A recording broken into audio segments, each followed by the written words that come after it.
of the Black and Brown Get Down podcast. Today we have a very, very beautiful and special show for you all. My girl Fresh Johnson is coming on a little later. But as always, we love to come on and start with a land acknowledgement. We love to acknowledge the people who originally steward this land. We love to acknowledge the connection of the land and all of the people. One of my most favorite things in South Louisiana is the sugarcane, and I love to draw the connection of how sugarcane, both in South Louisiana and all the way through Central America, sugarcane has been and the Caribbean has been such a huge crop, a sacred crop for us. And so I love to think about just, yes, sugar was created in such a way that was sacred and sacred for our people, and then, capitalized on, and like the greed and all of that. But just aside from that, sugarcane is such a beautiful crop. If you've never been to the river parishes, when sugarcane is growing and when sugarcane is being harvested, it is absolutely beautiful. And so, look up at some of the story. We'll repost maybe some of the story around sugarcane that we did about a year ago.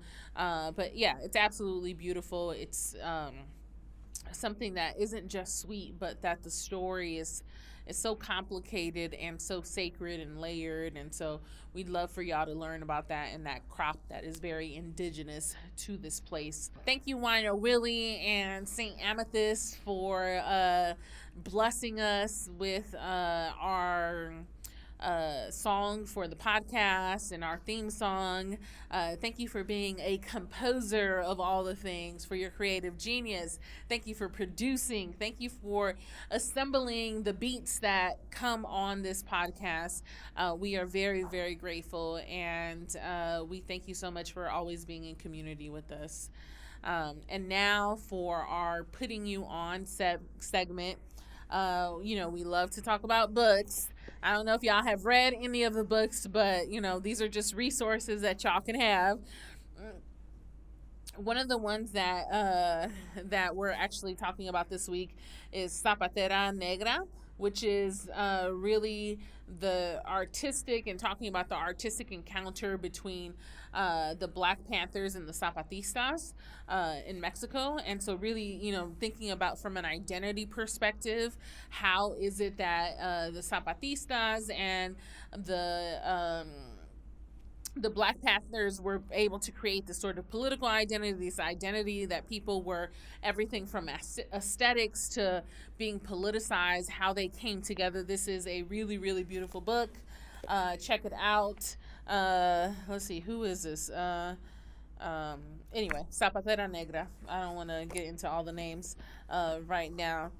Marking time and making place in a central chronology of blacks in New Orleans in 1718. We picked up this book actually at the New Orleans African American Museum in Treme when we were there a few days ago with our friend Cameron, who, we've been partnering on some of our work. Actually, in a week, when the day that this podcast drops, we have a really, really important panel that we're hosting there. So thank you so much for hosting us. We are having a panel called The Guardians of the Community.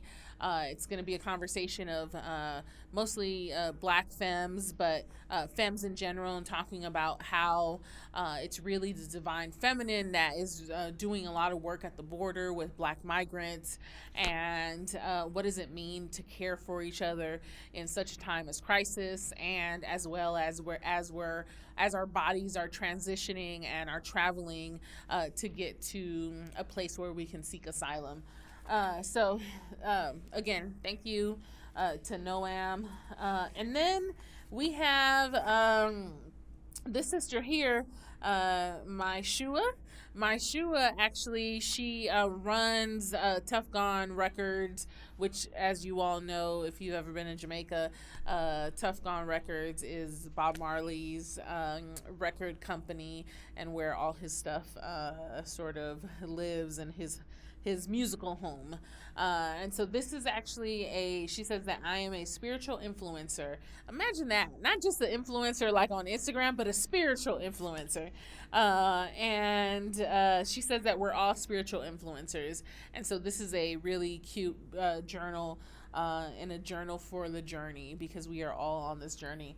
The last thing I want to talk about inputting you on is the day after this podcast comes out, which is next Thursday. On that Friday, The Little Mermaid comes out, and we all know and love that Halle Bailey is the Little Mermaid, is Ariel. This is the first time that we have had not necessarily a Black Disney character, but that Ariel has been us. And, there's always some haters, but we're not going to focus on them. We're going to focus on the beauty of Halle and the beauty of all things that we do, and how beautiful we make them. And so congratulations to her.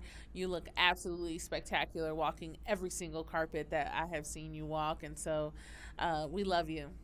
Shout out and love to the Black Teacher Griot, who has raised like over $1,000 to take young Black girls and children to go see The Little Mermaid. We love you, and we're so grateful to support you and that you're doing this work.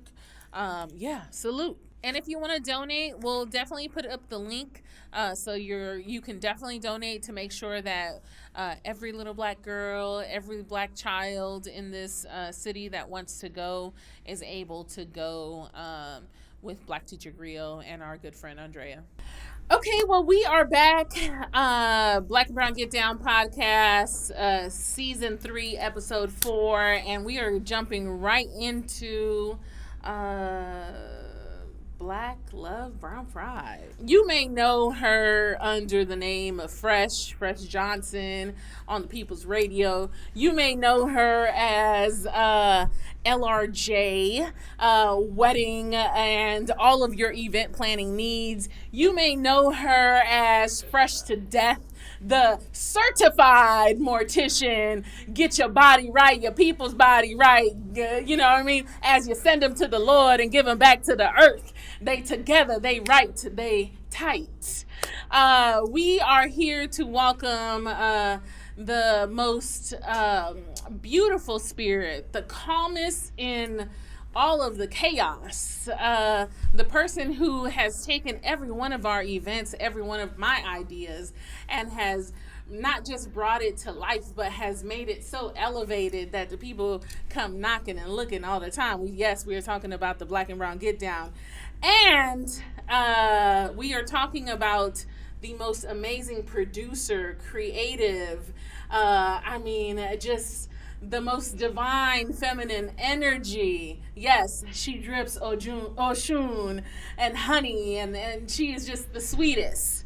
We love you, and we are welcoming Fresh Johnson to the podcast. Hello. What's up, Fresh? Nothing. I'm very excited to be here. Okay, first of all, I've not seen you in forever. It's been a long time. That's why I was like, Mary, don't do me that. Don't do me that. Listen, it's like Pandemic 2.0 because I didn't see. Don't do that. But think about the blindness in the way that we met. We had no clue. How did we met? I don't know how we met. When I was at KIP. I was community engagement manager. And listen, now we're at the very nice CAC. But before, we were definitely in the very nice rental housing projects of the Magnolia, also known as Harmony Oaks. I don't think either of us had a clue because we kind of met on that work thing, but then we circled you were working back. For KIP. Yeah. That's crazy that you were working for KIP. Right? Yo, listen, that's crazy. I was working for short anybody. And sweet. I am not an employee. Do you hear me? Not a great one. Big boss energy. I mean, I be late. Right. I be late and stuff. Right. The lashes. the lashes gotta get done. The wigs gotta come on. The nails gotta come on. The shopping needs to happen. I was like, damn. During business hours. She works for KIP, but she came in here with this big ass fucking Fendi bag. Like, damn, what's this making? I was like, community organizers do not make that much. This was like, I don't know, how long was this? Bruh, it was a while ago. It wasn't 10 years, but it was at least 5 or 6 years ago. Yeah. It's been a little while. It was at least 5 or 6 years ago. And then we kind of circle back and we've been rolling. Yeah. We haven't seen each other a lot in the past year. Right. But you're never too far. I mean, it's giving my know where to sis is in find you. love. It's giving my sis has been busy as a caretaker, as a getting certified, going back to school, and all the things. I feel blessed in the sense that I had all my 20s and the most of my 30s to literally only worry about me and to do what I want to do. And somewhere in this time frame, life happened and my day-to-day life started to involve other people, whether it was this relationship, whether it was Shout dealing out with to my Big dad. Red. Hello, Big Red. Taking care of my dad, going back to school. And so now I feel like I'm trying to take stuff that could have happened over the course of the past 15 years and compacting it into the next 4 years. And it's absolutely crazy. Yeah. I drink a lot of champagne. Right. That was definitely a lot. If we ever could offer a writer, that was definitely in my sister's writer. You ain't gotta peel my grapes. You ain't gotta peel my grapes, but I need some prosecco. Look, she needs some prosecco. Her and Issa Rae. And I remember on Drink Champs, Nori was like, I mean, you don't want champagne? And she's like, nah, I want prosecco. Yeah, exactly. I want like some regular ass prosecco. Give me that. You ain't got no champagne, me. You can prosecco me. I'm right. I'm gonna come back. Right. You ain't gotta do too much.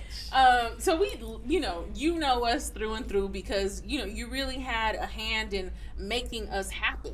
Yeah. And like forming and shaping us as an organization, and especially aesthetically and like how we do everything. I'd be like, yo, Fresh, I want it to look and feel like this. You'd be like, bet, say less. Like, and people don't know we have very few meetings because we would just kick it, but like I wouldn't. It wasn't all this busy. It don't be all this back and forth. It don't be all this back and forth. You are a dream client. You've actually spoiled me. So coming from Kip was my last job, right? And then coming from Kip and then going into a space where I had people like you that was willing to support me in my entrepreneurial, that word be messing with me sometimes, endeavors. Right. It felt good. But working with Mary is like a party. It's the party before the party. But you're doing so much and everybody in your office is so busy. It was never a hovering situation. Like, y'all would literally tell me what y'all want. And then we trust you. And then y'all trust me. And then see you at the event. And it's not like that with everybody. But I'm always forever grateful for our Voice Master Voice. For one, she said a full name. Hello. Let me in because I think we all have our jobs in the ecosystem, right? Yeah. I could never tell you that my job is to be this advocate on a grand scale and run an organization and be this big philanthropist. I told y'all them words be getting me. But drink some more bubbles.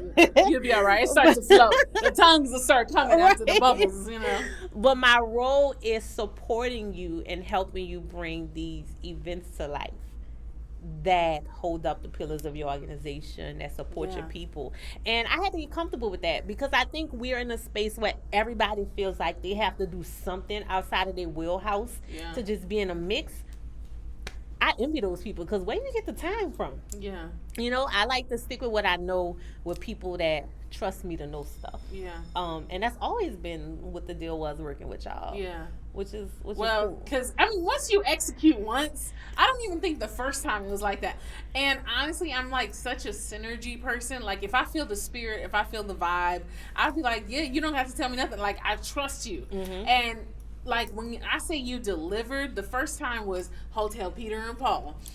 It was their first public event. And we got to actually get to the questions because we got questions for you and stuff. But Hotel Peter and Paul, it was their first public event.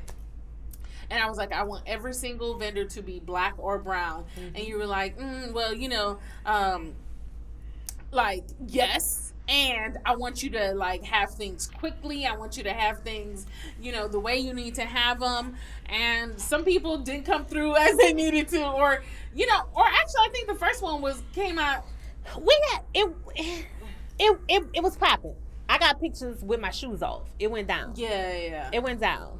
It was we learned a lot because that remember we went a little back and forth because I wanted to make sure we had enough seats and you was like, this is not how organizing go. We don't want empty Oh, right, seats. right. I was trying to I'd put rather too bring many out a seats. table. Yeah. Then see, now you're telling my secrets on camera. Don't do that. Don't do that. But I Fresh.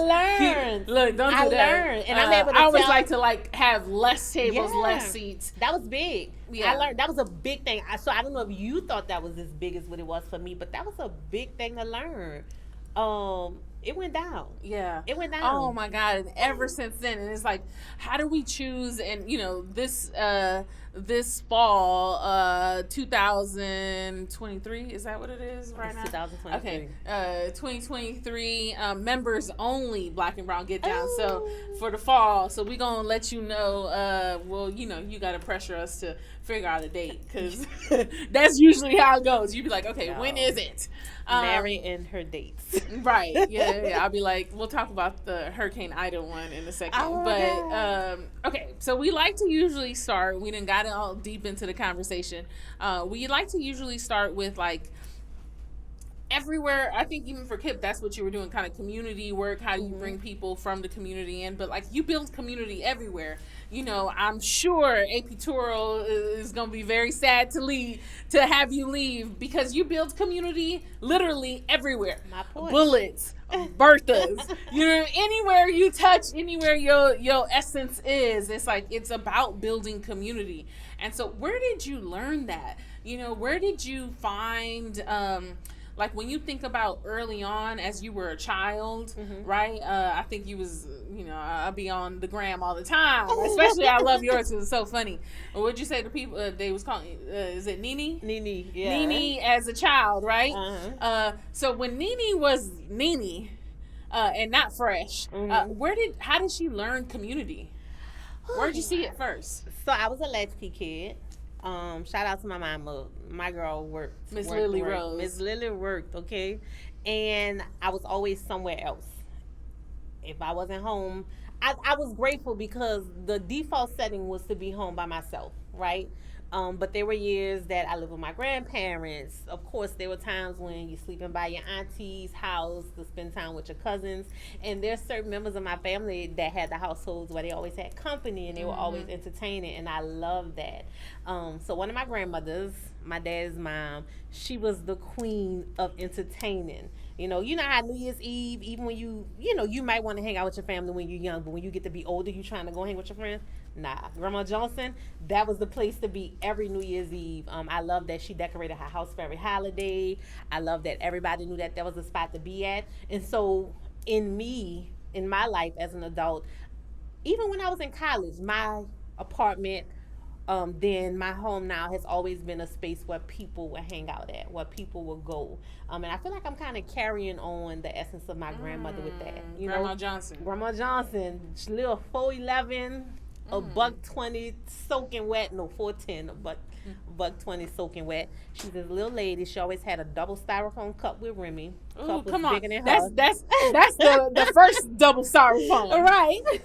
She cooked the best food. And I remember after Hurricane Katrina, she let her nails grow. My grandma had these long nails. She let her nails grow like you would see the Guinness. The spiral. One hand, yeah. Only one hand. And we was like, Mama, why you did that? She was like, so I ain't got to cook for y'all no more. Because that was just her telling us, like, my years of this is done. It's on y'all now. And so we're some entertaining girls. I have a cousin that does pop-ups around the city. She's always cooking. I didn't get the cooking gene. I can't cook for the masses.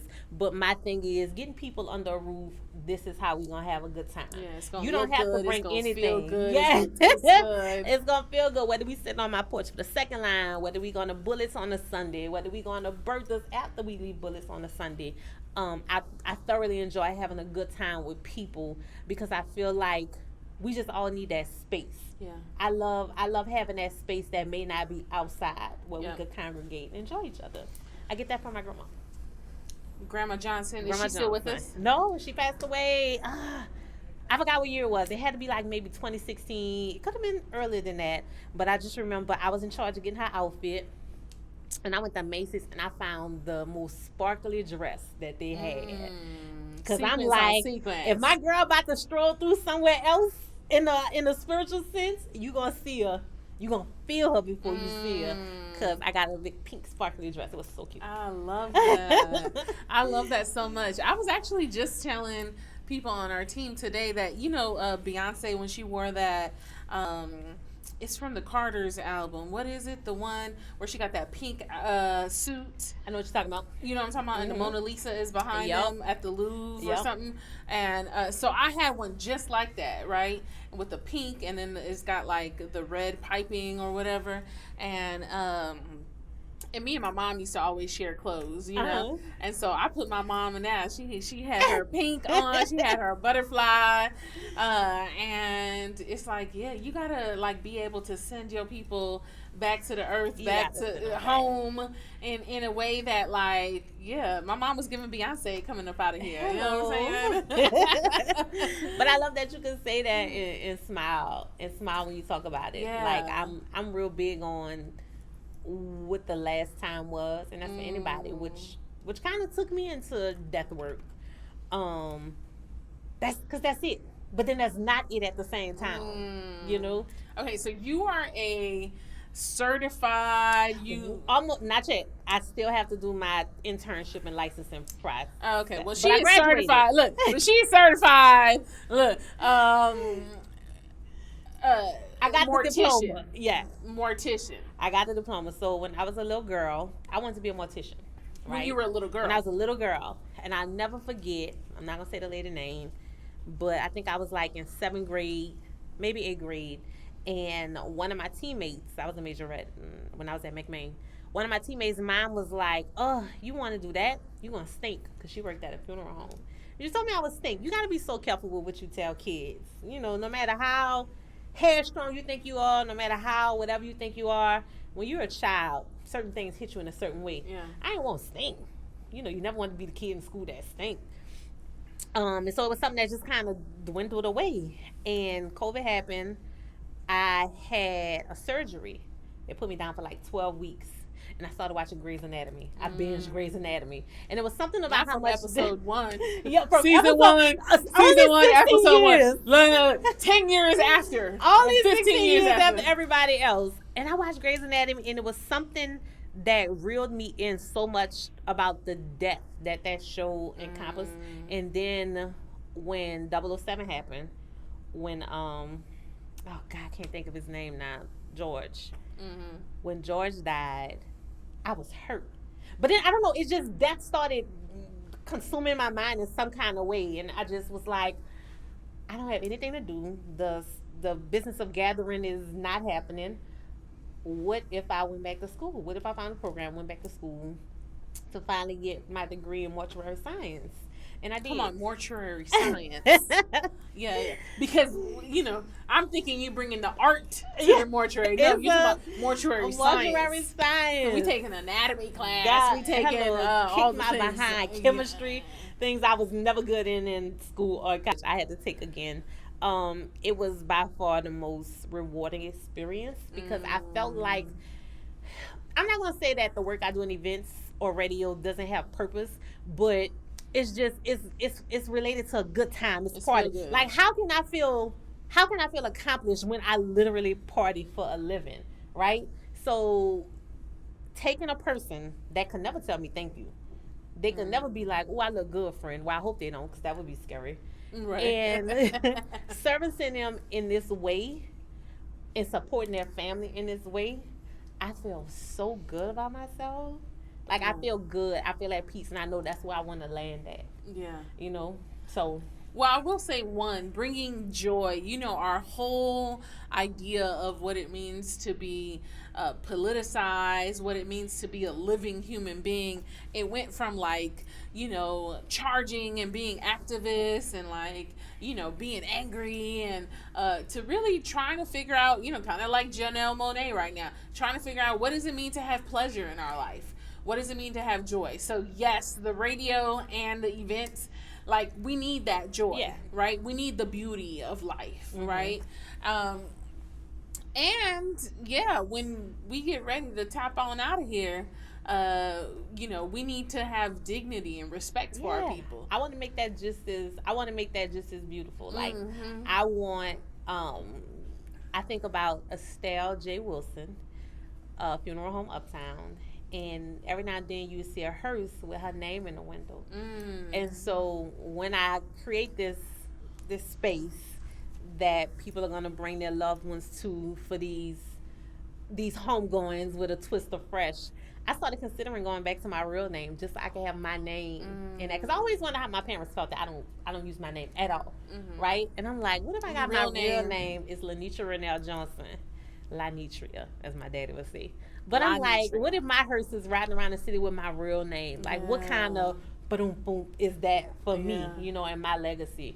And I've never stepped foot in a Estelle J. Wilson funeral home. I just remember from being a little girl seeing those hearses with this woman's name in it. You know, I think that's dope as hell. So I've gotten to the age now where I begin to think about legacy. You know, I can't be 50 years old talking about, hey, it was Power 102.9 New Orleans. I can't, you know, that's what it's given it, and there's more. Like what is the end game for me? When am I gonna leave my kids, or if I don't have kids, what am I gonna leave my goddaughters?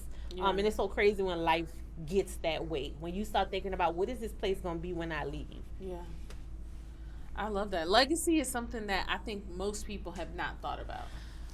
And it's crazy because it comes at you fast. Life comes at you so fast, and that's the other thing, trying to get our people to understand you need to put your final wishes on paper. I just screenshotted it. Came up on my time hop. My grandmother's final wishes. It's so funny. She was like, no smiling pictures in a paper. Don't put my good jewelry on me. Wait till I'm cold before you file an insurance claim unless I might come back. And it's like, okay, that's not a real will, but this woman took what she wanted. Be respectful. Because this is what I want, you know? And I think we got to get our people into a space where they're putting what they want on paper and us being in a position to honor that for them. And to get some good insurance. And life some good insurance. Because listen, you don't want me cooking for you if you want people to give us money. Right. Not the supper. Your supper ain't going to give, sis. I ain't the one. My plates ain't going to get you nowhere. It's going to give $7 a plate instead of $15. My plates ain't going to get you that burial you want, okay? Right. So we got to, I want us to get in the mindset of making that our default setting. What do you want? How you want to leave this mug? Yeah, because the only thing we are guaranteed when we come into this thing is that we get to go out, right? Is that we get to go out. So at least take it upon yourself to have agency in how you want to go out. You know, when I was in school, we did county cases. So these were people that may have been without homes, or had been in the system, or unclaimed people from nursing homes. And I'm just like, who's gonna miss this person? You know, nobody's gonna be there. I'm literally the last person that's gonna physically touch and lay my eyes on this person before they go wherever county bodies go. This wasn't New Orleans, this was in Texas. And that was big. That was big for me, because it's like, I gotta do this right, you know. And I oh God, Lord, black women get disrespected on the prep table too. And I just remember my professor saw my neck swivel one time when a guy said something inappropriate about the first black woman that we had got. We had to do a certain amount of bodies to get through our labs for that particular class. A classmate said something that he thought was gonna fly. My neck went on swivel. The professor comes out like, wait. But it's like, in this woman's death, you will not disrespect her while I'm sitting here. This might be the last voice that speaks over her body. It ain't gonna be nobody talking crazy to her. We done had some crazy looking people come through here, and you gonna pick this woman to be inappropriate about, you know? And so I'm real, and I'm not gonna say it's a burden, but it's a big thing to carry, to have somebody respect their dignity even in their death, when technically, you know, nobody knows what they know. But I'm just big about, we will respect black women in life and in death. Like, I just feel like that's a duty of somebody in the industry. Anybody that comes across your table, you treat them with the utmost dignity and respect. And if they getting laid out, we gonna lay them out right. If they getting cremated, we gonna send them in that fire looking good too. You know, And it's interesting because it's such a big business, it's right? huge. So people think of it as like money, right? Like you get a body coming through, it's money. So much more than that. But it's so much more, and especially in New Orleans when we think about the processionals, the like not second lines, but the just kind of all like that.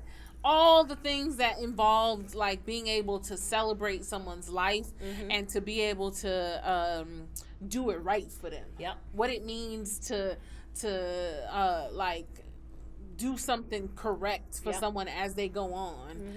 And so how did that play a role into you coming into this, or was it not super connected for you? So I don't think the connection was there as a young person that wanted to do it. So it was kind of like what I know now in the work that I do now. It makes total sense. Yeah, it's a production, it's an event. It's a production, and they have people that want that. So how can I bring my expertise as a connoisseur of celebrations into death care? Yeah. Okay, so I'm childish. I love wearing the cute scrubs and whatever. Got my little own clouds that I like to wear just for the prep room. My teacher was very surprised because she was telling me, "Oh, you're gonna have to cut those nails." I was like, "Watch me." So I know how to do it with long nails, and I think I'm big on being able to be me in any space that I'm in, and so this was hard because it is very much a muted space, and I feel like I was still able to be me, which let me know that for I that love graduation, you came through with that like short on one side, the pant on another. One of my teachers was like, "Girl, is your whole leg out?" I was like, "Yeah, it is." Very much so. But I want that for everybody. I want people to do all of the things that they want to do. I want you to do it with your full self. And I want you to go to bed that night and be like, "Damn, I did that." Yeah. No matter what area it is, Yeah. And I think about even the guests that you've had so far that I've seen, like when you linked up with Adrian, when you linked up with Greg, like those are people that do what they do so well. Yeah. And they're men, and I love that for them. Greg will tell you, he got emails from me when I was in college trying to be his intern. Greg Johnson. Yes. Yeah, we laugh about that so all he's the that time. much older than you. Not really. I think Greg. Excuse me, brother. Yeah, I'm gonna say he old. Yeah, but I love that. I love what New Orleans has done to us in regards to proximity. Me and Adrian went to high school together. Right. We went to McMain together. Adrian a little older too. Yeah. Don't let him do. You know what I mean? Keep your age, sis. But I just love that we are all still here. That's the other thing. I love that we're still here, thriving. I love that people like you found little old New Orleans on the map and came posted up. I think that's one of the most beautiful things about the city is the people that chose to stay and the people that chose to stay after they came for a visit. Because New Orleans got a rep right now, and I just feel like it's a little intense out here in the it's streets. Intense, we survived summer 1994. Like I always tell people, I don't argue with nobody about New Orleans that wasn't here in summer 1994. 1994 in general, with the 400 plus murders, we here. We here for a reason, and I think it's important that we continue to thrive in our areas, in our ministries, in our wheelhouses, and keep the party going. Yeah. Safety is such a huge concern right now. It and is. I know that, people in your family, your cousin has been a victim, I guess, what would we say? Of gun violence. Yeah. And, just what are your thoughts? And you live, like, in the most beautiful parts of the city where that second line comes right to your door, right? And right in front of the door. So how can we both continue, because it don't be the second line, and so how can we continue to thrive culturally while also trying to like keep people safe, specifically black women, because we know that so many black women right now are the victims of gun violence. I'll never forget when I moved on ABC Road. My daddy was in shambles about it. He was still living in Houston at the time. Because you're from the east, right? Or where Ninth you from? Ward. Yeah, Oh, Ninth okay. Ward. We was across the canal. My mom and I moved in the east, not too far from my grandparents, and Dang, and you went all the way uptown to go to I went all school the way uptown to go to school. on the city bus. On a yeah. Well, my mama did pay. So back when I was in school, you had to pay for McMain. You had to pay for the school bus. My mama paid for the school bus 1 year because I had some problems finding my way to school. Right. One point. Long story. Anyway, she only paid for that 1 year. I learned my lesson. I was on RTA after that. RTA was the norm. They gave us bus tickets. We didn't have school buses. So my dad was in shambles. I moved on AP2 Road. He was so worried, and I remember saying, and this is so jacked up, that this was my mindset. I said, Daddy, people only get killed on the side streets. Like, it be going down on them streets on side of me and behind me. I've never had not a one problem on AP2 Road. And there's a piece of me that hate that that's the norm, right? I had an instance some years ago when I think some guys thought I was somebody else. They shot my truck up. I was inside. 7 shots on the driver's side. Not the Jaguar. No, girl, that was a long time ago. Oh, okay. Different truck. Different truck.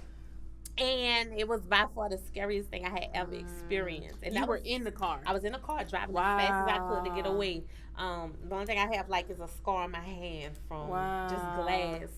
But it's so crazy that even that, I'm not gonna say I thought it was normal, but it was kind of like, yeah, but I lived, so it's okay. Yeah. You know, there's a certain mindset that a lot of us have that grew up in New Orleans in the 90s. It's almost like nothing scares us. Yeah. We're just cautious, you know? So now that things are weird, I just started doing this thing. When I order Uber Eats, if it's a lady that's coming to my house, I tell her, hey, don't get out the car. I'm coming outside. Because, you know, they get in your cars and riding off quick. And the crazy part about that is every single time when this person pulls up, she has somebody with her. So that's why y'all should start tipping y'all Uber Eats person too. Because they're like, everybody said the same thing. I'm not driving by myself. I take my tips and I give it to whoever, whether it's their son, whether it's their husband, whether it's their nephew. And it's so crazy that these women don't know each other, but that's just like, it's like they're cold now, you know? And so I feel like I'm comfortable here. This is my neighborhood. I know nobody probably not going to jump in and steal your car off of my street, but so that you feel comfortable, let me come outside and meet you and get my stuff. It's just different. It's like we making accommodations for whatever's going on, and that sucks too, but we also got to bring back the spirit of the village and the spirit of community. I think we lost that. We lost that real bad.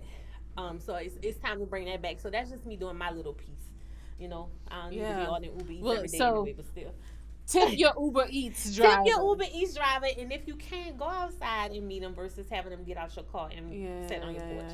There's little things like that. Yeah. I appreciate that. That's a good tip even for me. You know, I live in that good Central City. I done been over there. They finished that construction yet? On the street? They finished that construction. Yeah, they did. We needed that. That dust was coming in the house, coming all over the place. But okay, so I mean, to me, you're like a girl's girl, right? Like, you have so many amazing friends and friends that you love, women who just, whether it be from your childhood, your college days, your sorority, your grown-up friends, like, you just, why is having these like sister friends, like, why is it so important? So many people are still stuck in that thinking of you know, like, they close to men, and that, you know, I don't, they messy. Right, because they messy and all that. So, like, talk to us about that. I feel so sorry for people that still have that mindset. That's awful, it's right? Crazy. It might have been cute for the 99 and 2000, but we should be off that. I have sisters that I do not have great relationships with. These are my daddy's daughters, and I jokingly say they're not my mama kids, so I'm not worried about them. But the truth is, I always did. When I started learning that I had siblings, when my daddy was in jail, we used to write letters. I think I'm one of two out of the eight of us, eight and a possible. I am one of the younger ones. We're the only two that grew up with my daddy in our house. Like I honestly say, we grew up in a house with our father, and he was in jail a lot when I was growing up, and we used to write letters. And I would always be like, "Well, Daddy, we could go on Ricky Lake and find everybody." Because you remember Ricky Lake Show and Junior Jones, they used to have these reunions and people, yeah. And growing up without It's that, giving millennial, y'all. It's giving. Tell If her you're my not a age. millennial, you don't know about Jenny Tell her Jones my and Ricky Lake. age. And I'll never forget, I met one of my sisters when I was 9. She was 11. And I was confused because the math wasn't math. And I was like, but you was married to my mama? I started learning about all that. But anyway, there were these women who are my sisters that I have the same blood with that I have no connection to, no relationship with. I tracked one down on social media a few years ago. We talked on Instagram. But I think it's the void of having that real genuine connection with my blood sisters that always made me open to relationships with other women. I think it's important. And then I grew up as an only child. Like my parents had a son before me. He passed away, so I grew up as an only child. So I've always appreciated any outside relationships. Like my cousins were my first best friends. That's why I'm so tight with my cousins because your mama always at work. You got to go somewhere. Right. If you're not staying home by yourself. And that just snowballed into high school friends, college friends, Pleasant Delta, coming out, meeting all these women. Like I met Mel when I worked at KIP. I met Quaylen after the fact as an adult. And I welcome that. And to this day, y'all, I promise my mama always tell me, you did so good with making friends. Like, my mom always said, I'm the worst one. Like, she was like, if you the worst one, that means you did good. Because, I wasn't a bad kid, but I definitely was the most flip when I just had these good girls in my life, And my mom acknowledges that to this day, and I love that about my girls. Like, they're strong, they're beautiful, they determined, they're successful, they're ambitious. They're like all of the and they good take care stuff. of themselves. They take care of They take themselves. pride in taking care of themselves. They take pride in themselves. I will never turn down the opportunity to have a sister bond with somebody.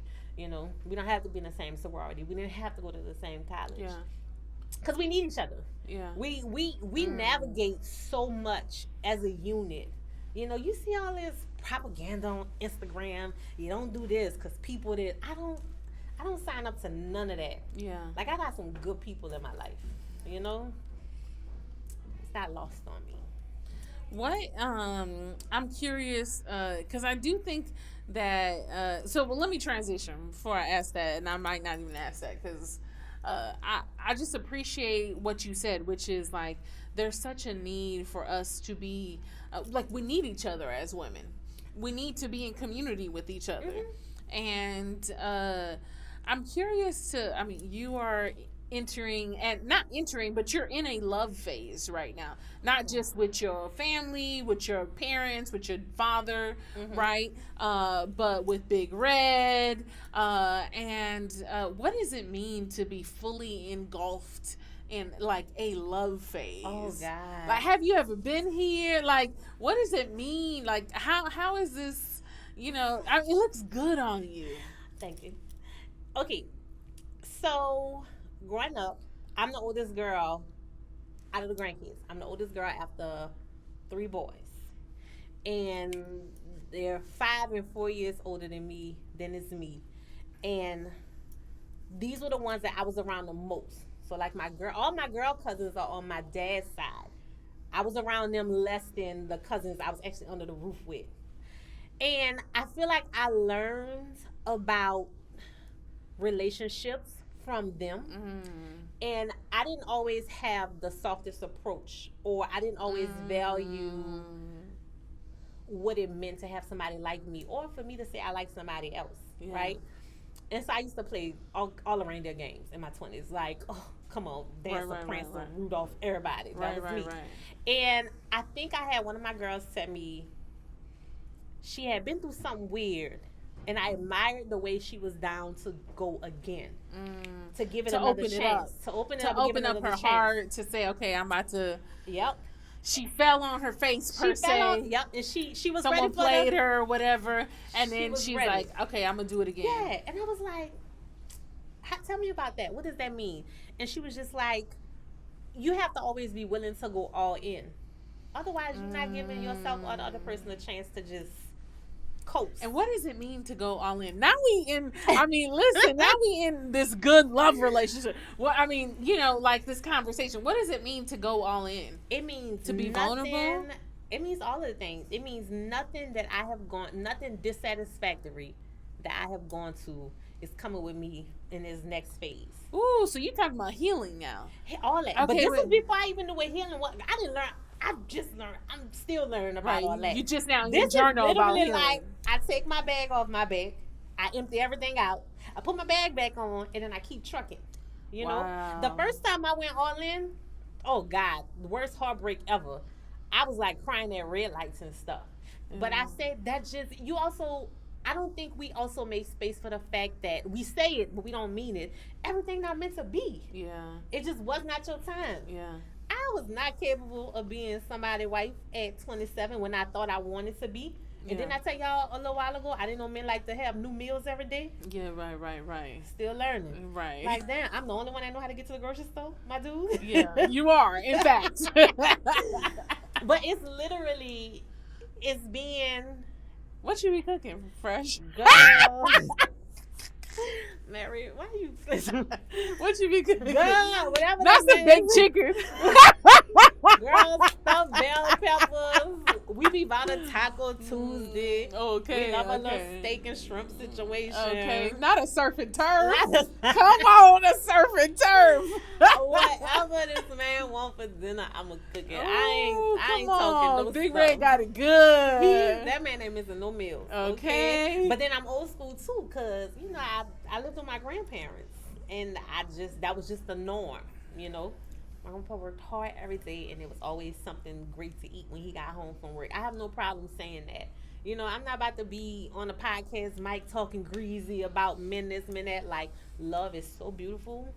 Love and friendships, love and relationships. Like, it feels so good to just literally love. Like, when I came, I said, Mary, could you hold my hand? Because Yeah. I love you. I wanted to hold my friend's hand because I I haven't receive. seen her forever. I receive and I love you too, because you know, not even just because you've made some of my just, you know, the most throwed off ideas just come to happen. You know, it's just manifested.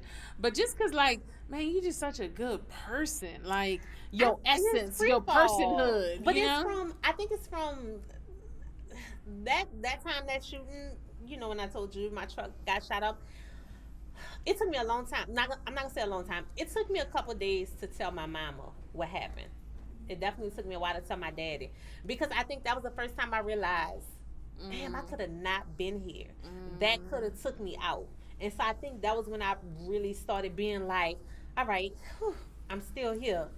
So let me just try to get everything right. I don't get everything right, Yeah. but it's on my heart every day to try to get everything right, or at least do good by people. Yeah, I ain't gonna lie. Like, and you know, I think you know me enough to know that, like, I'm good to who I'm good to. But if I don't fuck with you, like, I fundamentally do not fuck with you, right? And like, I'm leaving you at the door. I don't care. Like, it's And that's so perfectly fine. and I do think that, you know, one of the things I love about you and love about other people is, like, even if you not, you know, feeling someone, sometimes you gotta have better character and just be like, just like, Yeah, you know, And hi, yeah, no, sure, yeah, at the door, Yeah. leave it right there. you have to. I leave people at the door. And you know, I think it's just it's a growing opportunity. It is. It's a lot of people. We got to get our character together. I mean, my character cool, you know, but meaning Your character off the chain. yeah, my character good. But meaning sometimes, you know, we got to do better in how we treat each other, even if we don't fuck with each other. Like, you know, we, especially in small ass New Orleans, Small. I wish it somebody be would have told me funny. day one when I came into this Yo, New thing. Orleans little bitty, and I trip out when people move in a way that they acting like they don't know New Orleans small. So I do not. Everybody does not get the fresh experience, right? Mm, Because I know I can't fool with everybody like that. But the yeah. people that don't get it, I don't do them dirty. I just leave them where they at. Like you say, leave them at the door. I think something that's real, I'm real big on is how do I feel as somebody who struggles with anxiety? Because a Mm, bitch do be anxious. I have to be okay with the way I feel when I go to bed at night. yeah. How did I treat people? Right. How did I do people? Was I mean to somebody? Was I rude? Was I disrespectful? All those things, my spirit not right. Yeah. And there've been times where I've been like, I may have brushed somebody off or may not have been the most receptive person to whatever was happening. And I promise you, I'll call her and apologize. Or just be like, you know what, that might have been weird. I'm sorry if I made you feel a kind of way. That don't mean I'm trying to be their friend, but I don't want You to want to go be down on accountable paper for like your that. I gotta be behavior. accountable. Now, is that what Michelle Obama was saying when she was saying go high? I when don't they know come because I don't home? always go high either. Sometimes I just don't go nowhere. Right, But right. when in situations like that I can't control and that I can be good at, I try to be good at it. I try. Yeah. I try.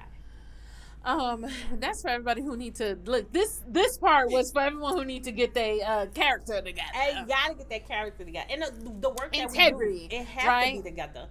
Yeah. It have to be together. Integrity. We need the people to have a little bit of integrity and around your values, and Yeah. especially how you treat people. Especially I feel like sometimes, it's a lot of people who a little foul out here, and and it's like I still have to remember, okay, this is a black woman, or this is a a brown woman, whatever, like I still have to remember, like, okay, this is a black man still. He got a lot of stuff going on, etc. Because we gotta, if we don't care for each other and if we don't respect each other, who is? That's true, but you still gotta come on. act right. Come on, act You right. still gotta act right. All right. Well, Fresh said act right, y'all. I want to move on to talk a little bit about the work that we've done together through Black and Brown Get Down. We've had a few Black and Brown Get Downs, I think 3, I believe. We have another one coming up in the fall for the members only. So make sure you become a member of our Voice Nuestra Voz, because that's the only people who are going to be able to come through this year. So what kind of I would love for you to describe some of the experiences and like just of what you've been able to put together. Of course, when people get married, we know the story is about love. The story is about, but in this specific example of like, how do you bring black and brown people together? Like, how would you even describe that? So it's something I didn't know I needed until it happened. I appreciated you for being very adamant about who you wanted in this space. I think you were a client that I had never had before in that way. And it turned out to be continuously the most beautiful experience because it is a true safe space. I love the way I'm not going to say gatekeep because I don't feel like people get left out, but the people that need to be there are there. There's people that's scared to do that. Yeah. Right? Like a level of exclusivity, but the exclusivity really is around the values. It's around the values. Like, do you identify as black or brown? If you do not identify as black or brown, I love you, and you could be from Latin America, you could be, right. All the things, but if you don't identify as black or brown, I mean, we've had applications where people are like, I'm black, but I identify as human. Well, we need you to identify as black. That. And this is the thing. Okay, this is a little off from the question you asked me, but in creating these spaces, there are so many allies that we have, and I think at baseline, they're still not acknowledging the fact that the call is coming from inside the house. Yeah.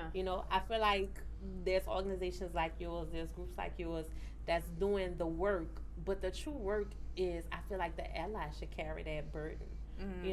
We have so many organizations centered around underserved folks in Black and brown communities. But I do think it's time that we start addressing, get some organizations around the overserved. You know, the people that are raising the hell Yeah. in our communities. You know, like we got us. Can you go over there and help Right. your people? Right. Help your crazy grandpa? Right. You know, help that auntie. Right, that, right. You ain't got to come by me. You ain't Go. got to come by me. Look, go to You don't have Chalmette to come by me. and be by your people in Chalmette. Go by North Yeah. Carolina and Because it's all kind the of the places. buzz. It's so many buzzwords. You know, I'm an ally. I do this. I do that. No, the true work is realizing that I got to go back up in this house. yeah. This And that's one of the things that even when we think about the brown community, we were talking today, we had a conversation around immigration, is that even people within the migrant community, meaning like who have migrated one or two generations before right now, they may say, okay, after they have their citizenship, like, it's cool, I don't need to help anybody else come. It's like, no, you actually need to have a clear understanding of what you had to be okay and to make it to this point and how you can help other people. Yeah, until systems are actually overthrown and changed, the work is far from done.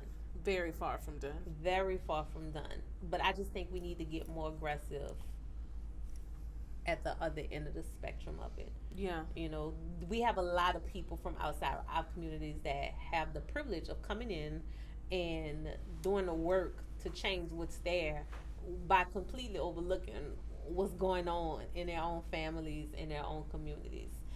So I just feel like we chasing our tail. Yeah. As a whole. What does so I remember I was like, Fresh, I want this, I think this might have been the last Black and Brown Get Down. I was like, I want it to feel like, you know, the Rock Nation brunch. You know, I was like, I want this color palette. I want these things to happen. I need a chandelier. I need all the things, you know. I need flowers cascading. I need orchids, you know, and roses. And you made it happen. Do you remember when they canceled that order the week of? What was of the chandeliers, right? Everything. It was the tent. We ain't gonna say the name. We ain't gonna say no names. They canceled our entire order, and I just went to begging, and so many vendors, like the owners of companies, was out there setting up tables, linens, and chairs to make that happen for us. And I'm like, I can't even take credit for this. Like, it's whatever Juju Mary wake up, whatever Mary throw up in the sky when she wake up in the morning. Remember we had sugar cane at each table? Yes. And the person who was supposed to give me sugar cane to put at each table didn't come through either. Mary was on side the road in LaPlace, in the River Parishes, on side the interstate, like, with that machete. Like, come on, we gonna have to cut this cane. And the weather was beautiful. It was so beautiful. It wasn't even crazy hot. Like, I had on a long sleeve dress. It was not. I had on a wig and a long sleeve dress, and I was not sweating. You were given. That was the stripes. It was. Yes, you were given. Yo, that was crazy. Oh, so that's when I realized Mary is the vibe. This is not me. This is whatever. It was beautiful. Whatever she telling the ancestors before she go to bed at night, and when she wake up in the morning, that's what's happening. Yeah, now I got a strong one. Now my mama up there, so you good. I'm good. You good. Like with me, if you want. We didn't even have the tent. Yeah, and it was like, yeah, because we had tents. And they canceled the tents. Canceled everything. They canceled the tents, right. Yep. That was the only thing we couldn't get back. We got everything back from other companies except for them tents. And it just so happened to be a beautiful weather day. Well, listen, the people better watch what we're going to do this year. I'm just saying. Because, listen, I don't know what you're going to do, but I have an idea. But we're going to have to figure out how to make it happen. Okay, so I feel like you've been talking about legacy, you've been talking about love, you've been talking about family. I think the one thing that I want someone to write a book. Maybe it's you, Fresh. I thought it was me. It's definitely not me who's gonna write this book. How it's about grieving. Ooh, and it's about just like when your parents are approaching the age of becoming an ancestor and approaching the stage, where you have to start to If you ever gonna have any conversation that you need to have with a parent, you better have it now. If you are going to forgive in life, you need to forgive now. If you're gonna show up and love and be present, you better show up now. And I think just the conversation around grieving, and I feel like nobody told millennials, hey, y'all better get ready because it's coming. And as someone who, I was just like shocked. That shit rocked me, like to lose my mom. And so who is going to teach us how to do that? Ooh, okay. And I'm asking about your dad. Okay. Because this is your day-to-day life, This sis. is my day-to-day. Okay, so my dad, we could say whatever words. Yeah, all the Okay, things. my dad is a street nigga to the core.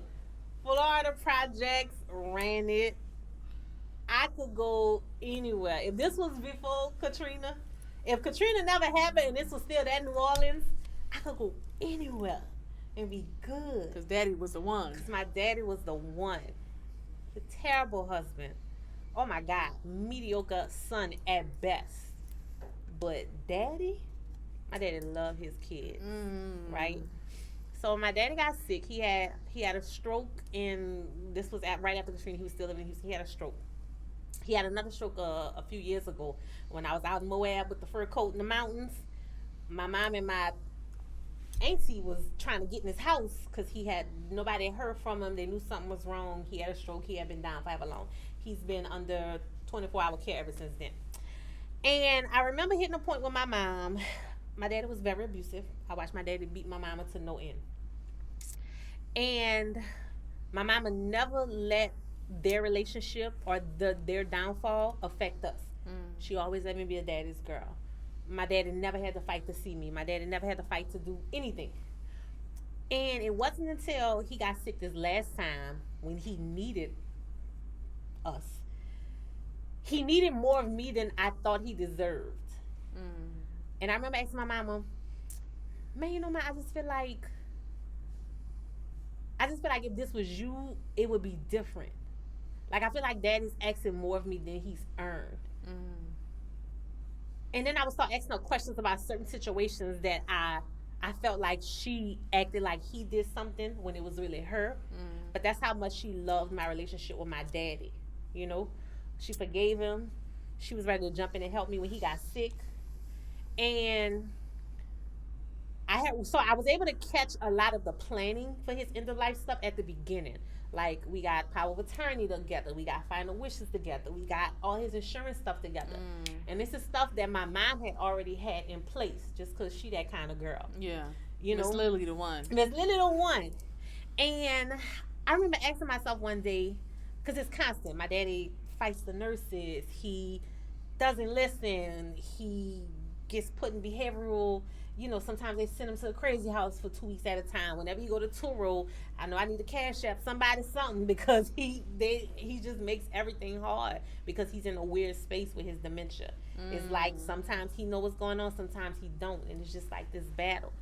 And I remember asking myself, would you rather this slow death where you can ease yourself into the fact that he's never going to be the same again? Yeah. He could die any day. Yeah. Or would you rather to suddenly lose him? And then I had a conversation with my mom. I said, Mama, I'll be honest with you. I can't do this twice. If you could choose how you want to go, make it quick for me. And it hurts to have those kind of conversations. Yeah. I think with grief, and so working in a funeral, with what I've been doing in the funeral industry and learning the psychology of it in grief counseling, you literally have to put yourself in a position where you're prepared. You have to have a real conversation. Like, I text my friends all the time. I say, hey, y'all remember what I told y'all about the folders? Do a folder with your parent. My mama got a folder with everything I need to get her where she want to go when she leave this earth. That's paperwork. What's That's the house folder? stuff. Can you give us the folder? We can put it on the website. The people could get or come and have consultations with you. How do people get the folder? Depending on what kind of assets you have, you want to have a will. Okay. You want to have power of attorney. Okay. So you can say the person who's making decisions for you. Okay. Because if you don't have nothing on paper, they going by next of kin. So you can have a crazy ex-wife who may not all the way be your ex-wife or ex-husband that's making all your decisions second to your kids. Yeah. right? So all these people that's like, oh, we just not Wait, so together. an ex-wife Not comes. technically not ex. If you get set, you know how Got it. The y'all don't people get ain't divorced, but right, y'all right, just not right. together. If you die in a situation like that, that's the person that's Yeah. still your spouse on paper. That's who Right. get to make your decisions. It get nasty. So I know it both ways. I know how nasty it goes on the alive side when all these families bickering. Yeah. And I know how it looks on the side when there's nobody who knows nothing and don't have anything. Yeah. You know, I don't judge people that have to do suppers. We're not doing suppers for my parents. Right. No. Because I told y'all my suppers ain't about to get us nowhere. Right. So I think amongst siblings, y'all have to decide who's going to be the person leading the charge. Yeah. Parents put that in place. Insurance policies, house deeds. Yeah. Y'all got to put all that in one place so that when you leave this earth, It's easy. it's easiest. Yeah. Like It's easiest. one of the things that and you know a little bit about like my family history and stuff, but there's I come from a family of addicts, and so it's not as clean and easy, right? And so you know, my dad has this grand idea of like giving everybody half, and you know, it's me and my brother. My brother is on drugs and is currently incarcerated. So I hope he get himself together.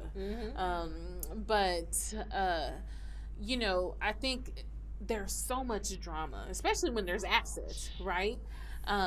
But one of the things that I think people can really do to make sure their business is together is just start having conversations, You gotta right? talk about it. People don't want to It's have scary. that conversation. It's scary. It's It is very scary because I wish I would have had that conversation. My mom passed in 24 hours. So she went to the hospital, and in 24 hours she was gone. She literally waited for me to get to the bedside, and within an hour she was gone, right?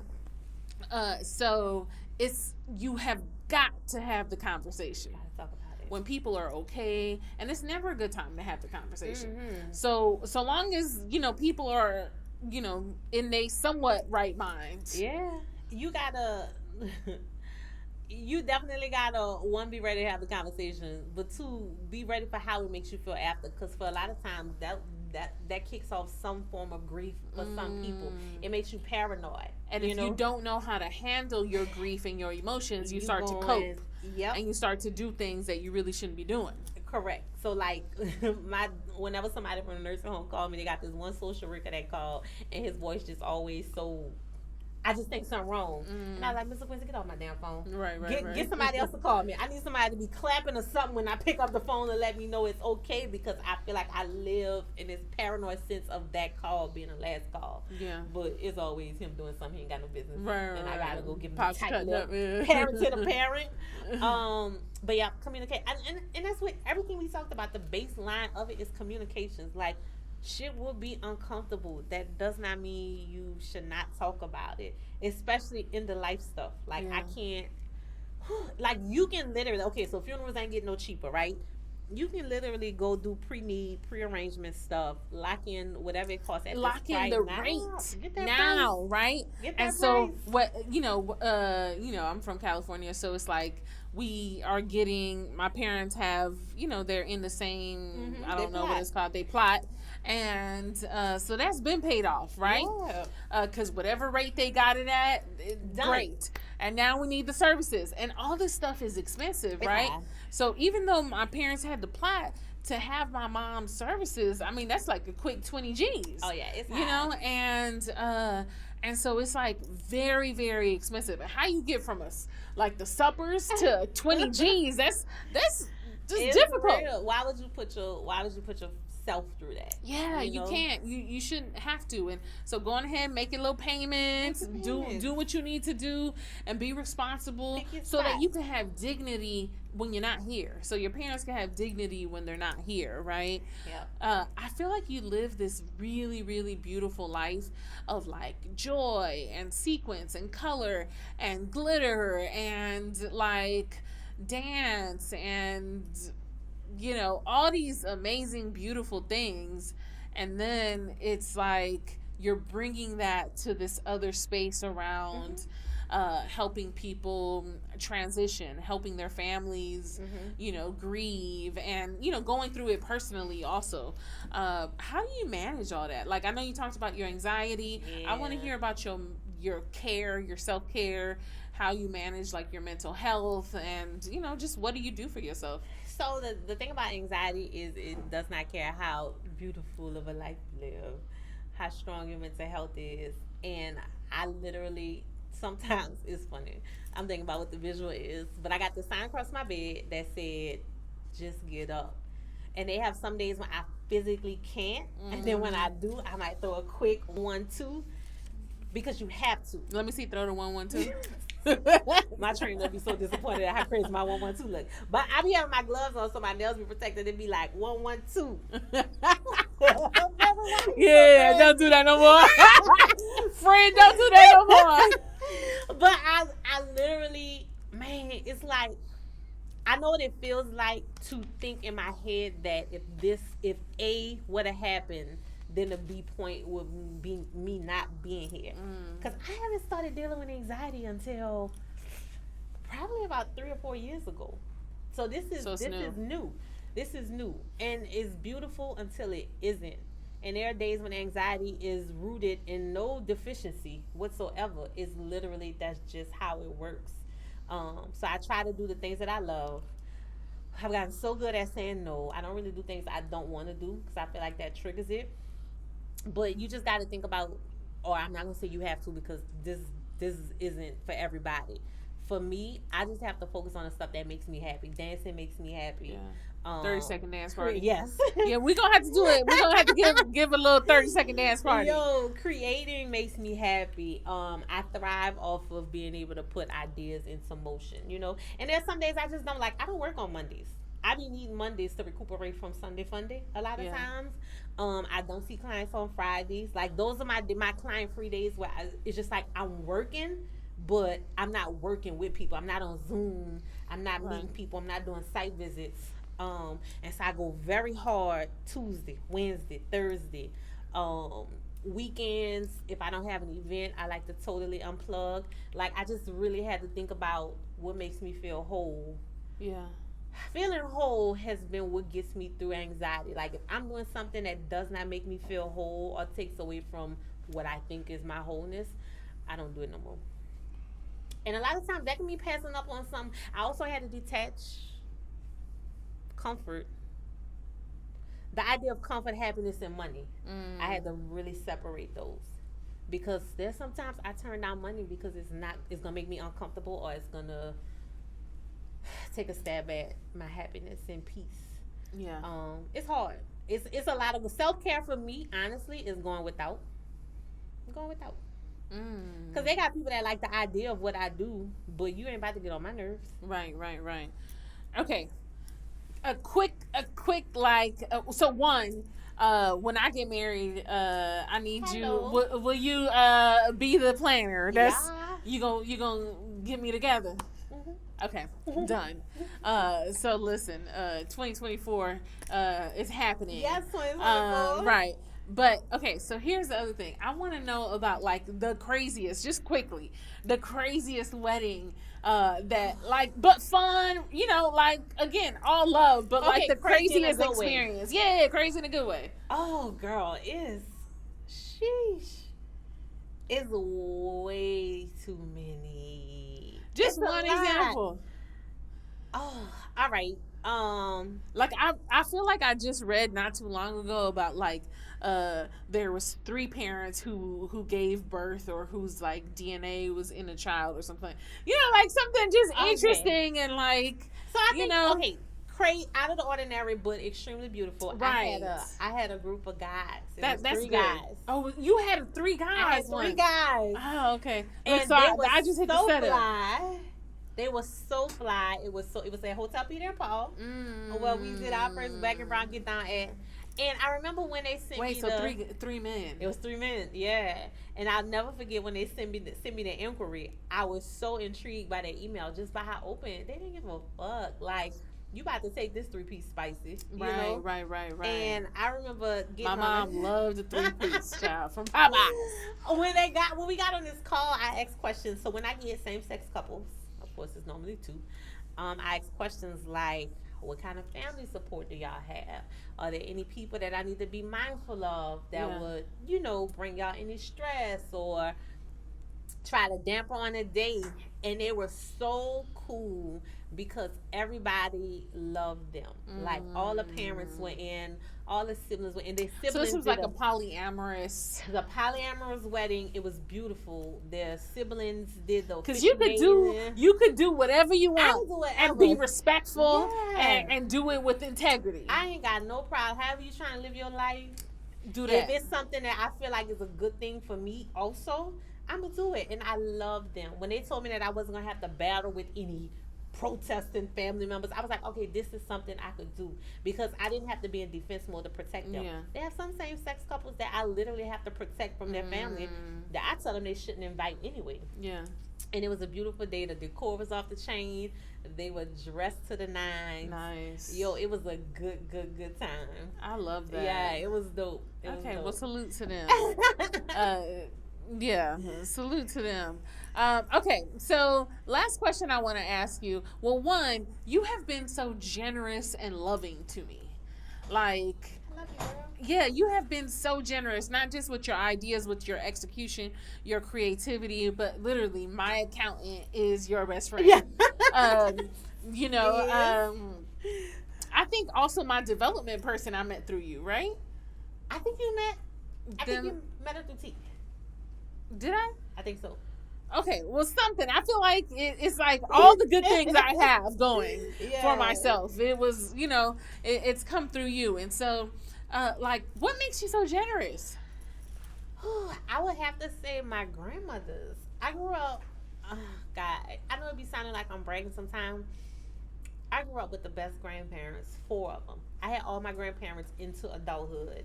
My daddy. There's some girls that have the foofy daddies and that work for them. I needed my hard ass drug dealing daddy. I needed him. My mama, the softest person on earth. So I was raised by this group of people that loved so deep. Not all of them really love themselves as much as they love their kids and grandkids. Yeah. And I can't act like that didn't happen. There's parts of my story where I wish would have had a little more growing up, but I could never tell y'all I didn't get loved. Yeah. I come from giving people. Yeah. That's my love language. And I'll be honest with you, everybody don't get the fresh you get. Everybody don't get the fresh they see. They have some people that be like, man, fresh mean as hell. I don't fool her like that. Yeah, I don't know fresh. They just everybody. I know everybody isn't my people either. Yeah. But like my people, oh my God, I'ma love y'all. I'ma squeeze y'all I'ma love y'all so hard. Like you're gonna get sick of me. Yeah. But that's because of my family. That's because of my friends. Like my girls, my boys, T. Yeah. Man, Amazing. T-Dot, Amazing. I know. I That texted man him earlier loves today. me. I was like, I know you don't want to hear this. I know you don't want to, but like you are so loved and appreciated. That He was man just like, okay, loves I his receive. friends, his sisters, his Yeah, mama. he's such a good person. TD, Solid. You done been around T before. Yeah, she the best. God, Mel, Yeah. Mel. Like and that's just I do not have any bad friends. So I go from this loving family, my aunts, my uncles, my cousins, to these loving friends. How can I not push that back out? I'm more than I deserve sometimes, I feel like. Yeah. Everybody deserves People that. are good to me. Everybody deserves that. People are so good to me. People are so good to me, Mary. I tell you no lie. And I've had some. This year has been exceptionally hard just because I feel like I don't do enough for my dad. Because I can't. It's not in me. Like, I tell I am not ashamed to say my dad cannot come live with me. Yeah. We do not make a good team like that. Yeah. You know? And so sometimes that guilt sits with me because I know he would be happier not in a nursing home, Yep. but I wouldn't be happy in my home. Yeah. You know, I'm doing stuff at a late age that people have done already. Maybe Yeah. if I was already married, maybe if I already had kids. Yeah. I'm just trying to do that shit. Right. So I literally I can't be responsible looks for good a on person. you, my Thanks, girl. friend. It looks so good on you. But I can't wait. yeah, it's just like I gotta roll. I gotta give back what was so abundantly given to me. Yeah. Okay. Well, if you think about Little Fresh, Little Nene, Oh God. what's the advice you're gonna give her? Keep dancing. Keep dancing. I think so. I grew up in a town where dark skin wasn't the thing. Everybody want to be chocolate now. Right. But I again, the love. My daddy, my grandma, everybody always tell me how beautiful I was. Thankfully, because the world didn't do that. You know, I had to sustain off of the confidence that came from home. That's why I'm a starts at home person too. What I got at home sent me out into this world. We did not have a lot of money. I would not lie and tell you I had a fucking Fendi bag when I was in high school because I Right. didn't. But I had so much love and I had people instilling in me words that I needed to go out into this world where people didn't act like that with me. You know, oh you too dark for red nail polish. Oh, you shouldn't do your hair like that. Oh, you this, you that. Oh, you getting dark. I would keep dancing. Just go with what your mom and them telling you, what your grandma telling you. Yeah. Go with your move. Go with your move. Keep going with your move. Yeah. Yeah. And that's, some people are 30 and 40 and are still Nene right Yeah. now. Yeah. And so we got to tell them, go with your Go move. with your move. Keep dancing. I think having people support my confidence. You come across people that try to make you think that you're cocky or you this and that. That's a you problem. That's Yeah. not a me problem. Like Yeah. I can honestly say I've been very comfortable in myself since a young age. And I'm happy because the world is different now, girl. People be weird on social media and Yeah. shit like that. So like I just like to hold on to what's real. You heard me? Right. What I know to be real. And that's that. I'm that bitch. I've been that bitch. I'm gonna be that bitch. Yeah. I We want working everybody to through be it. like that. Yeah, we working through it, but we Yeah. are so grateful for you. I'm grateful for you too. Yeah, we are so grateful for just your creative genius. Oh. The level of execution, the level of I'm gonna find a way, I'm gonna call somebody, I'm Find gonna a make hell it of a happen. way. And so we are thankful for your heart. The city, I really think about who I think about like who is the voice of the city, right? Like for sure, I think about Wild Wayne and I love what he's doing at the Pelicans. And, Yeah. but when I think about really like what the future looks like for this city, I think about you, sis. Really? I think about Girl, you. I'm trying to throw myself a going away party when I get rich. Y'all Okay, ain't right. gonna never see me again. I'm playing. I can't leave this place. I think that okay, I hope this don't sound bitchy. We gotta get a grip. Social media has done something. And I feel like if we all get a grip, the next phase of whatever it is we're all here to do is gonna make more sense. We're battling two different worlds right now. That real shit and that fake That that real fake shit, that phony fake shit. shit. That phony. And I don't do good with the phone. So I'm like, I'm gonna throw Yeah. myself a going away party and I am done. But I feel like people like you, people like me, people like Adrian, people like G, we'll never lose each other. Yeah. Because of the time we came up in.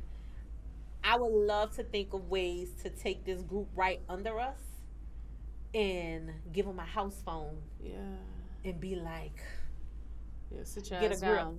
Yeah. Get a grip. Yeah. You know, it's different. There's no other city I'd rather be in. The beauty, the music. I mean, I'm from the same place Tank from. Like, Yeah. hello. Yeah. Like, what? I'm from the same place Juvenile from. Like, I'm from the same place Freedom from. Like, we are excelling in the talent and stuff that we're putting out there.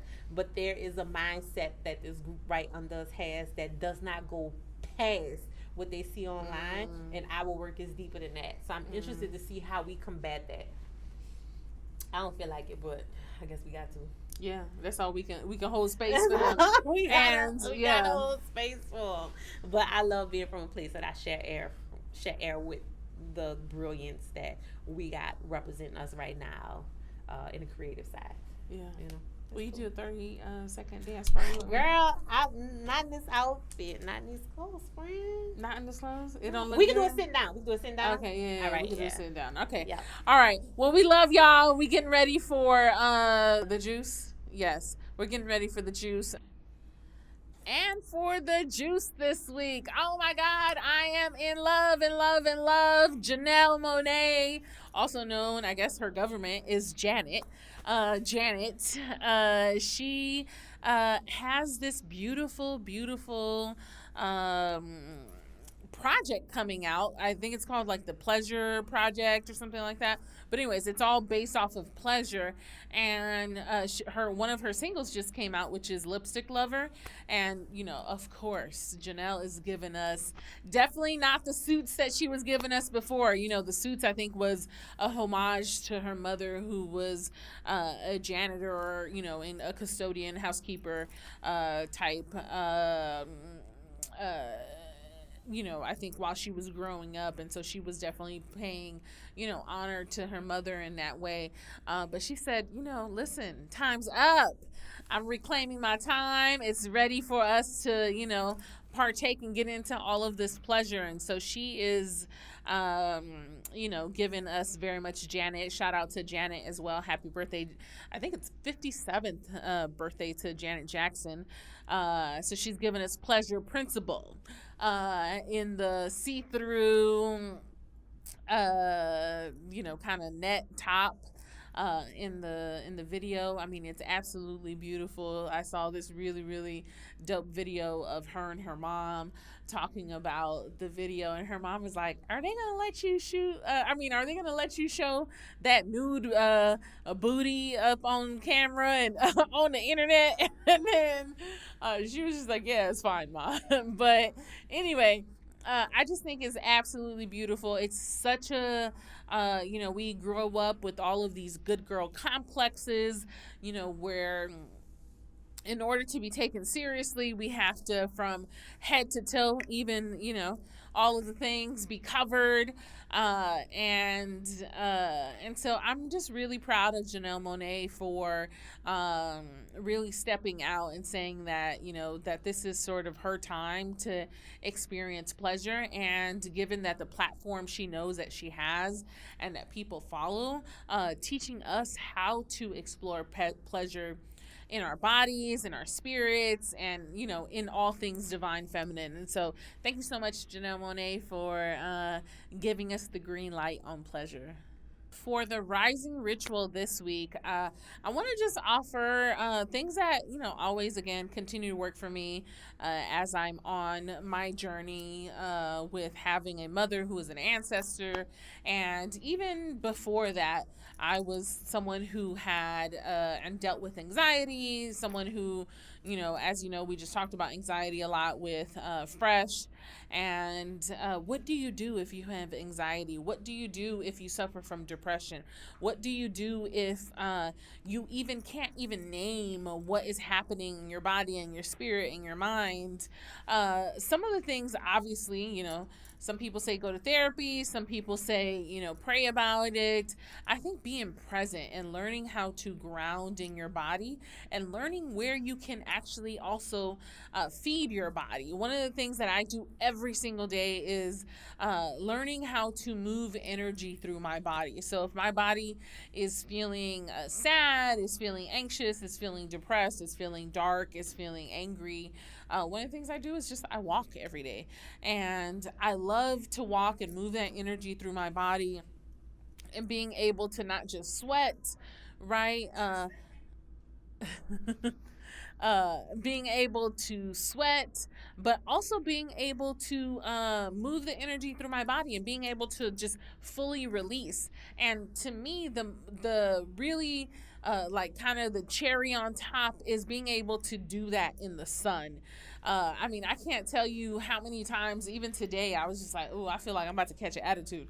And being able to just go in the sun and get vitamin D and feed my body, we are plants, y'all. So when we feel something, drink some water. When we feel something, go get in the sun. And you go from that little wilted thing to blooming. And so vitamin D, the sun, it is your friend.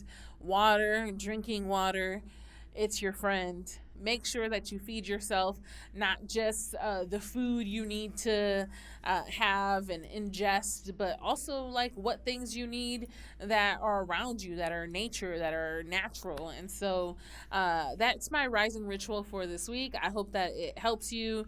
And yeah, let us know how it goes.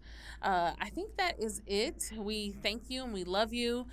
We are excited, and I hope that you like this episode. I hope that you take some things around grief. You take some things around how do you live with big love and joy while you're here, while also planning to be an amazing ancestor and to have a long legacy and an amazing legacy of things that you have done on this earth. And so I think that's it. We thank you, we love you, and see you for the next episode.